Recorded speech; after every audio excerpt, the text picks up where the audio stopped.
onang boshqa tuqib bera olmaydi endi unaqa akani. Agar haqiqiy bir iymoning bo'lsa, Allohni borligiga iymon keltirgan bo'lsang, Payg'ambarimiz sollallohu alayhi vasallamni ummatiman deydigan bo'lsang,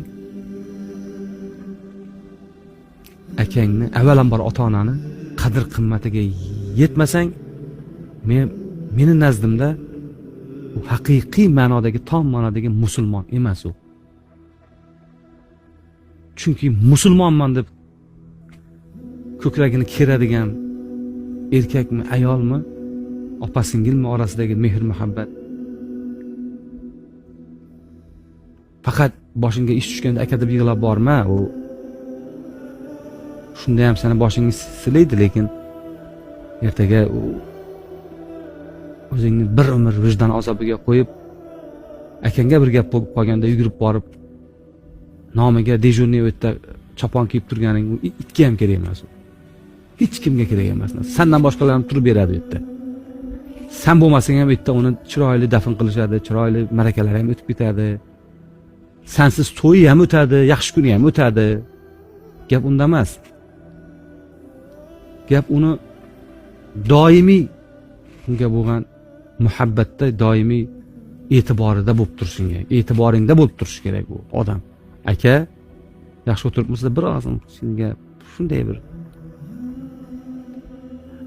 koriga yarab turishing kerak-da. Mayli u moddiy jihatdan emas, men sen senga $100 berma. Shunchaki aka yaxshi o'tiribsizmi? Bormisiz? Sog'ligingiz yaxshimi?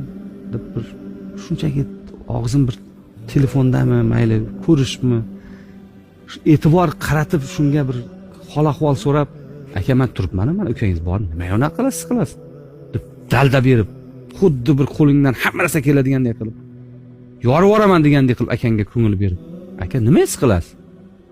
Nima ukangiz bormi? Men bormi? Ana falonchi bor, akangiz bor. Nima his qilasiz?